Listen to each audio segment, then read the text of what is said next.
गुरु गोरखनाथ ने सामान्य मानव के समान किसी माता के गर्भ से जन्म नहीं लिया था। वे गुरु मत्स्येंद्र नाथ के मानस पुत्र थे। वे उनके शिष्य भी थे। एक बार की बात है, गुरु मत्स्येंद्र नाथ भिक्षाटन के लिए एक गांव में आए। उन्होंने एक घर में भिक्षा के लिए आवाज लगाई। आवाज लगाने पर उस घर की मालकिन बाहर निकल कर आई। उसने गुरु मत्स्येंद्र नाथ को भिक्षा दी। गुरु मत्स्येंद्र नाथ ने देखा कि वह बहुत दुखी है, वह बहुत परेशान थी। गुरु मत्स्येंद्र नाथ ने उनकी परेशानी का कारण पूछा। तब उस घर की मालकिन ने बताया कि बाबा, मेरे कोई संतान नहीं है, इसीलिए मैं दुखी रहती हूँ।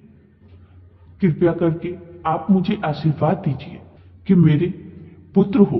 गुरु मत्स्येंद्र नाथ सिद्ध तो थे ही, उनका हृदय दया और करुणामय भी था। अतः उन्होंने गृह स्वामिनी की याचना स्वीकार करते हुए उसको पुत्र होने का आशीर्वाद दिया और उन्हें एक चुटकी भर भभूत देते हुए कहा कि यथा समय वे माता बनेंगी। उनके एक महान तेजस्वी पुत्र होगा, जिसकी ख्याति दूर दूर तक फैलेगी। आशीर्वाद देकर गुरु मत्स्येंद्र नाथ अपने देशाटन के क्रम में आगे बढ़ गए।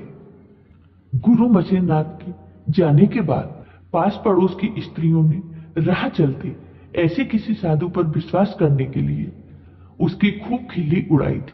सब लोगों की बातें सुनकर उसके मन में भी अविश्वास जाग गया।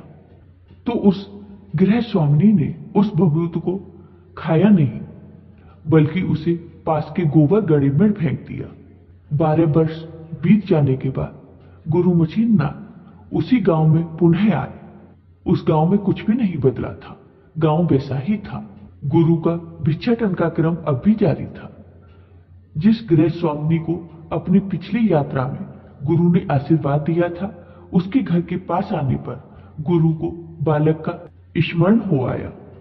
उन्होंने घर में आवाज लगाई तो वही गृह स्वामिनी पुनः भिक्षा देने के लिए आई। गुरु ने बालक के विषय में पूछा तो गृह स्वामिनी कुछ देर तो चुप रही, परंतु सच बताने के अलावा उनके पास और कोई उपाय न था। गृह स्वामिनी ने तनिक लज्जा, थोड़े संकोच के साथ सब कुछ सच सच गुरु मत्स्येंद्र नाथ को बता दिया कि कैसे गुरु मत्स्येंद्र नाथ से आशीर्वाद प्राप्ति के बाद उसका दुर्भाग्य जाग गया था।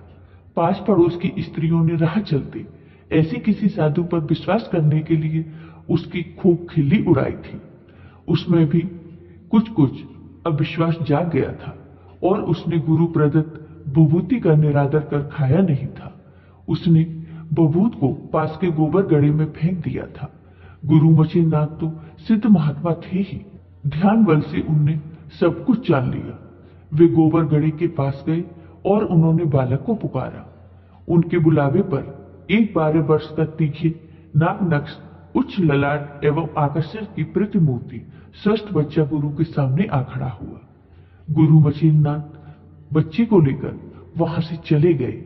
यही बच्चा आगे चलकर गुरु गोरखनाथ के नाम से प्रसिद्ध हुआ।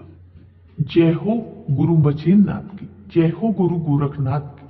आपको ये वीडियो पसंद आया हो तो कमेंट बॉक्स में कमेंट करके जरूर बताइए। साथ ही मेरे वीडियो को ज्यादा से